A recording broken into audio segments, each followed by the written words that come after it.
I'm obsessed with you. He didn't marry me because he loved me. He married me because he hated my father. On our wedding day, he leaned close and whispered, "You are not my wife. You are my revenge." I thought the worst part would be humiliation. I was wrong. The worst part was the way he watched me. Calm. Silent. Like I was something he had already claimed. He married me to make my father suffer. But somewhere between control and revenge, he forgot one thing. I don't break easily. And when a powerful man becomes obsessed, he doesn't fall loudly. He falls completely. The first thing I noticed about him wasn't his power. It was his silence. The wedding hall was filled with elites pretending not to stare. My father sat 3 rows back, jaw tight, pride wounded. He thought this was a negotiation. It wasn't. It was surrender. And I was the price. When the priest asked if he accepted the marriage, he didn't hesitate. I do. No emotion. No warmth. Just certainty. When it was my turn, I looked directly at him.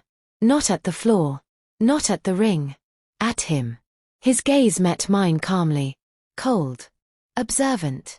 Unreadable. I do, I said. But my voice didn't shake. That surprised him. I saw it. A flicker. Interest. The reception. There was no music. No dancing. No champagne laughter. Only whispers. He stood beside me like a statue carved from control. "You don't look afraid," he said quietly without looking at me. "I'm not," I replied. "You should be." "Why?" I turned to face him fully. "Are you planning to hurt me?" He finally looked at me. Slowly. Not physically. There it was. Honesty. "You married me to humiliate my father," I said. "Yes." "Then look at him," I challenged. My father was watching us from across the hall, face tight with fury. "You didn't break him," I continued. "You made him angry." He studied me carefully. "And you?" he asked. "I'm not him." A pause. I don't scare easily. That was the moment something shifted. He expected obedience.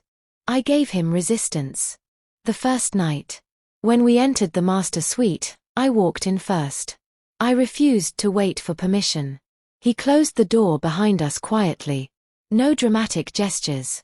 No grabbing. No intimidation. Just presence. "You will have your own room," he said calmly. "That's generous." "This is not generosity." "Then what is it?" He stepped closer. Control. I didn't step back. "You think giving me space gives you control?" "No," he replied evenly. "Keeping you does." There was something unsettling about the way he said it. Not possessive. Not desperate. Certain. "You could have chosen someone else," I said. "I didn't want someone else." "Why me?" He didn't answer immediately. Then. "Because you look like him." Rage sparked in my chest. "You married me because I resemble my father?" "No." He leaned closer. "I married you because when I take something, I take it completely." My heart beat harder. Not from fear. From challenge. "You think I belong to you now?" "Yes." The way he said it was calm. Unapologetic. And that angered me more than shouting ever could. "You don't own me." "I don't need to own you," he replied. "I only need to keep you." The shift. Days passed. He never touched me without permission. Never forced affection. Never raised his voice. But he watched. Always. At breakfast. In meetings. Across the hallway. Like I was a puzzle he hadn't solved yet. One evening, during a formal dinner with business partners, one of the men made a comment. "Your wife is surprisingly bold." I smiled. My personality wasn't part of the contract. Laughter followed. The man leaned closer. "Careful," he whispered. "Powerful men don't like women who challenge them." Before I could answer, my husband's voice cut through. "She challenges me." Silence. And I allow it. That was the first time I saw something dangerous in his eyes. Not anger. Not revenge. Possession. Later that night, I confronted him. "You defended me. Yes. Why? He removed his cufflinks slowly before answering. Because no one else gets to test you. My chest tightened slightly. That sounds territorial. It is. You married me for revenge, I reminded him. I did. And now? He looked at me longer than usual. You don't behave like a punishment. Silence stretched between us. Then what do I behave like? I asked softly. He stepped closer. Close enough that I felt the heat of him. Like a problem I don't want solved. And that was the moment I understood something terrifying. He wasn't falling loudly. He was falling quietly. And quiet obsession is the most dangerous kind. The first sign that something had changed wasn't dramatic. He didn't grab me. He didn't accuse me. He didn't become louder. He became quieter. And that was worse. It started at a charity gala 3 weeks into our marriage. Public appearance. Strategic. Photographs required. I wore black that night. Not because he told me to. Because I wanted to. When I stepped into the ballroom, conversations softened. Not stopped, softened. People watched in careful glances. I could feel it. Not because I was beautiful. Because I was controversial. The revenge bride. He joined me seconds later, tailored suit perfect, expression unreadable as always. But his hand rested at the small of my back. Not gripping. Resting. Possessive without looking possessive. You're staring, I said quietly without looking at him. I'm observing. Me? Yes. Why? His thumb moved slightly against my back. To see who else is. That was new. The first trigger. Halfway through the evening, one of his business rivals approached. Tall. Confident. Smiling too comfortably. I didn't expect you to attend, the man said to me directly. I wasn't aware I needed permission, I replied. He laughed lightly. I admire bold women. Before I could respond, I felt it. The shift behind me. Not movement. Energy. My husband didn't interrupt. He didn't glare. He simply stepped closer. Close enough that our shoulders touched. Close enough that his presence was undeniable. She doesn't need admiration, he said calmly. The rival smiled politely. Of course. But his eyes lingered on me. And that's when I felt my husband's hand tighten slightly. Not painfully. Intentionally. Message delivered. The rival stepped away soon after. I turned to him. That was unnecessary. It was sufficient. For what? For clarity. I folded my arms. You're acting territorial. Yes. There was no denial. No apology. Just agreement. That unsettled me more than anger would have. After the gala, we drove home in silence. The city lights blurred outside the tinted windows. He didn't look at me. He didn't speak. He was thinking. And when calm men think in silence, it's rarely harmless. Say it, I finally said. Say what? Whatever is sitting behind your eyes. He turned slowly. You enjoyed that. The conversation? The attention. I stared at him. That's ridiculous. No, he replied evenly. It's human. You married me for revenge, I reminded him. Not loyalty. And yet, he said quietly, I dislike sharing your presence. The honesty hit differently. Why? I asked. He didn't answer immediately. Instead, he looked forward again. I don't know. That was the most dangerous part. He didn't know. Obsession that is aware can be controlled. Obsession that is forming unconsciously cannot. The boundary. The next morning, I made a decision. I would test him. At breakfast, I mentioned casually, I've been invited to a gallery opening this weekend. With who? A friend. Male or female? I smiled faintly. Does it matter? Yes. His fork paused mid-air. You're not my guardian. No, he agreed. I am your husband. By contract. By law. Silence stretched. I leaned back in my chair. You said you married me for revenge. Don't blur the lines now. He set the fork down slowly. I don't blur lines. You're doing it now. His gaze sharpened slightly. Be careful. Or what? I challenged. His voice didn't rise. It lowered. I don't like imagining you with someone else. There it was. Not jealousy of love. Jealousy of presence. Possession. You don't own my attention, I said firmly. No, he agreed again. But I claim it. My pulse quickened. You don't get to claim what you didn't earn. That struck something. Not anger. Something deeper. The first crack in him. That evening, I found him in his office. Alone. Lights dim. Whiskey untouched on the desk. You're overreacting, I said calmly. To what? To a hypothetical. He studied me. It's not hypothetical. Then what is it? He stood slowly and walked around the desk. Measured steps. Controlled posture. Do you know why I married you? He asked quietly. For revenge. Yes. And? He stopped in front of me. And because I thought you would be easy to contain. I laughed softly. That was your first mistake. Yes, he agreed. The admission stunned me. You are not containable. No. You confront everything. Yes. And now, he continued, voice quieter than before, I find myself thinking about where you are when you're not in the room. Silence. That's not revenge, I said. No. That's obsession. He didn't deny it. He didn't confirm it. He simply held my gaze. And for the first time, I saw something unfamiliar in his eyes. Not dominance. Not strategy. Fear. Not of losing power. Of losing control over himself. The attempt to pull away. The next day, he became distant.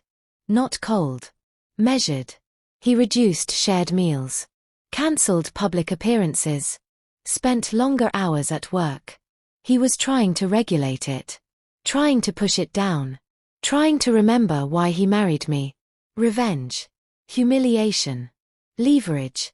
But obsession doesn't dissolve on command. It grows in silence. The breaking point. 3 days later, I attended the gallery opening. Yes, with a male friend. Yes, intentionally. When I returned home, he was waiting in the living room. Not pacing. Sitting. Still. How was it? He asked calmly. Fine. You enjoyed yourself? Yes. He stood slowly. Did he touch you? The question wasn't shouted. It was quiet. Sharp. No. If he had. I stepped closer. You would have done what? Silence. His jaw tightened faintly. I would have ended it. Ended what? The possibility. I looked at him carefully. You are not angry, I said slowly. No. You're scared. His eyes flickered. Not denial. Recognition. I don't lose control, he said quietly. And you think I cause it? Yes. The word hung heavy between us. And that was the moment everything shifted. He didn't want to destroy me anymore. He didn't want to punish my father. He wanted to keep me. And that terrified him. The night after the gallery argument, neither of us slept. Not because we were fighting, but because something had changed. He was no longer reacting to my father. He was reacting to me. And that scared him. The distance. The next few days, he created space. Longer meetings. Late returns. Shorter conversations. He wasn't angry. He was regulating. Trying to push whatever this was back into a box labeled revenge. But I noticed something else. He always knew where I was. Not through questions. Through awareness. If I left the house, security adjusted. If I lingered outside longer than usual, someone appeared discreetly nearby. Not suffocating. But present. You're monitoring me, I said one afternoon when I caught him reviewing security footage. I monitor everything. Don't lie. His eyes lifted slowly. I ensure your safety. I didn't ask for it. I didn't ask for you to matter. The words landed harder than intended. Silence filled the office. You don't get to resent your own feelings, I said calmly. I don't resent them, he replied quietly. I distrust them. That was honest. He didn't fear me. He feared what I did to him. The confrontation. It happened during a private dinner at home. No guests. No staff. Just us. The tension had been building for days. "You're pulling away," I said directly. "Yes." "Why?" He set his glass down carefully. "Because I don't like who I become around you." I leaned forward. "And who is that?" He held my gaze steadily. Unfocused. "You're still powerful." "Yes. But not detached." There it was again. Control. Everything came back to control. "You don't want to feel," I said softly. "I don't want to depend." "You think loving someone is dependence?" He didn't answer. That silence was answer enough. The first real touch. I stood from my chair and walked around the table slowly. He didn't move. Didn't stop me. When I stood directly in front of him, I reached down and tilted his chin upward. "Look at me." He did. There was no anger in his eyes. No revenge. Just conflict. "You married me to hurt my father," I said quietly. "Yes. And now?" His breath shifted slightly. "Now I don't care about him." The confession changed the air. "Then what do you care about?" He didn't speak. He stood. Close enough that I could feel the heat of him. His hand lifted slowly. Paused. Then settled at my waist. Not claiming. Holding. "You," he said finally. One word. Unprotected. And that was the first time his touch wasn't strategic. It wasn't dominance. It was need. The kiss. It didn't explode. It didn't rush. It unfolded. Slowly. Like something that had been building quietly behind walls finally finding a crack. He kissed me like a man who didn't want to admit he wanted to. Careful. Measured. Controlled. Until it wasn't. His restraint thinned. His grip tightened slightly. Not painful. Intentional. "You're losing control," I whispered against his lips. Yes. He didn't deny it anymore. He didn't defend it. He accepted it. And that acceptance made it worse. Because once a calm man admits obsession, he doesn't step back. He steps in. The interruption. The moment broke with a knock. Not polite. Urgent. He stepped away instantly. Control snapping back into place like armor. "What?" he called calmly. His assistant entered, visibly tense. "Your father-in-law is downstairs." Silence. My chest tightened. "He shouldn't be here," I said. "He insisted," the assistant replied. My husband's expression hardened. Not jealous. Protective. "Let him wait," he said quietly. "No," I interrupted. "I'll see him." His eyes moved to me immediately. "I won't allow him to use you." "I'm not a weapon," I said sharply. "You were." "And now?" He didn't answer. Because now I wasn't leverage. I was something else. The father's visit. When I entered the lower hall, my father stood stiffly near the entrance. "You look comfortable," he said coldly. "I am." "You forget why he married you." "I don't." "And you think he's changed." "I think he's human." My father scoffed. "He's dangerous." "Yes. And you're playing with fire." I smiled faintly. "I am fire." Before he could respond, my husband's voice cut through the hall. "She doesn't belong to you anymore." My father turned sharply. "She never belonged to you." Silence. The tension between the two men wasn't about business anymore. It was about me. And for the first time, I realized something dangerous. My father didn't scare me. My husband didn't control me. But both men thought they had a claim. And only one of them was slowly unraveling because of it. The breaking admission. After my father left, the house felt heavy. "You didn't need to come down," I said quietly. "Yes, I did." "Why?" He stepped closer. "Because when he looks at you, I remember why I married you." "For revenge?"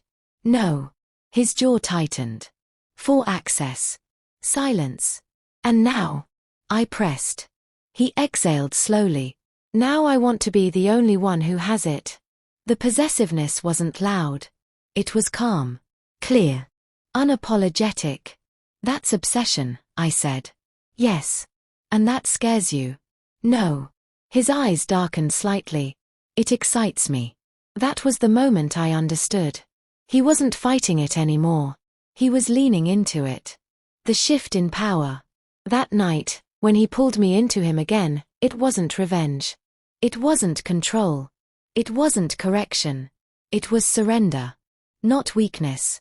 Surrender to feeling. And that's when the real danger began. Because when powerful men surrender to obsession, they stop calculating consequences. Power does not leave quietly. It resists. It fights. And when a man has built his entire empire on control, choosing love feels like weakness. The offer came 2 days later. A private meeting. My father. A settlement. He would publicly apologize. Transfer back lost assets.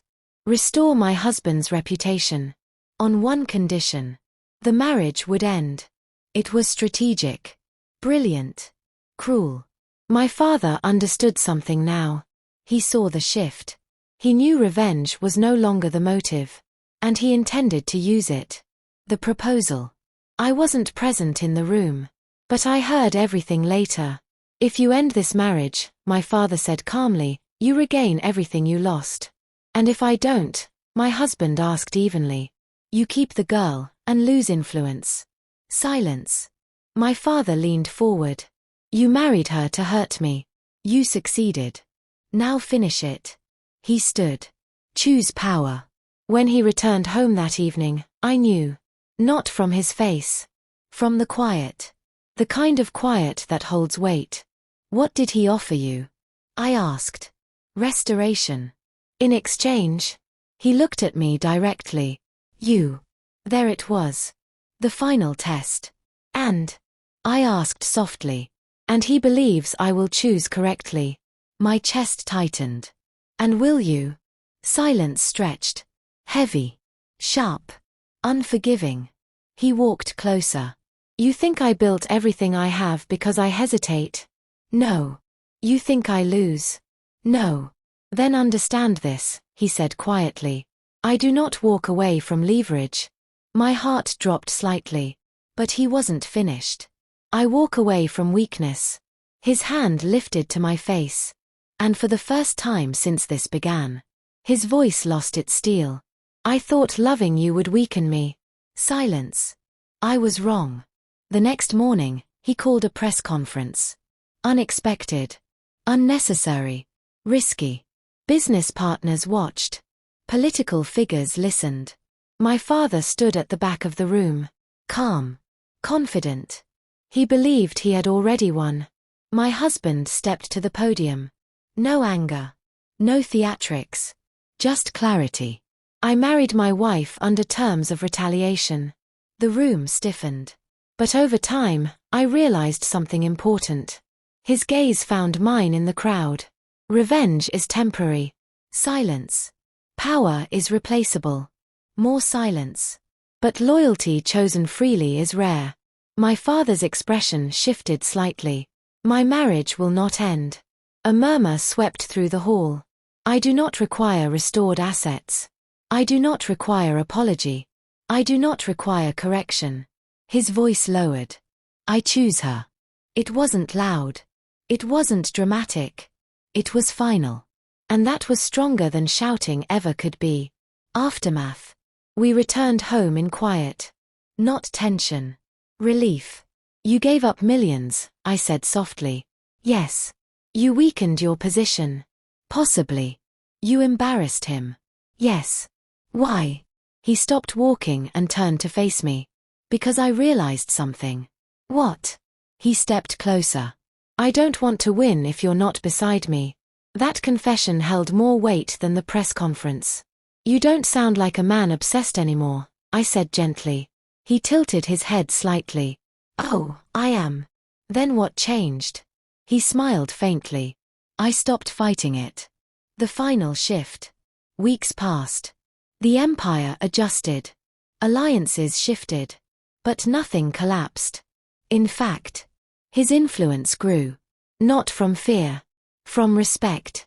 Because men who choose deliberately are more dangerous than men who react emotionally. One evening, standing on the balcony overlooking the city, he pulled me close. Not controlling. Not territorial. Just close. You could leave, he said quietly. I know. I would not stop you. I looked at him carefully. That's new. Yes. You're giving up control. Yes. Why? Because I don't need it anymore. The wind moved softly around us. You married me for revenge, I said.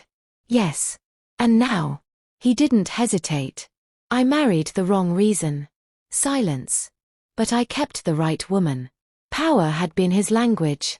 Control had been his strength. But love. Love was the one thing he never calculated. And when he chose it over restoration, over reputation, over dominance, he didn't fall. He evolved. And that is more terrifying than obsession. Because a calm man who chooses love willingly is a man no longer controlled by revenge. He is controlled by purpose. And this time, I chose him back.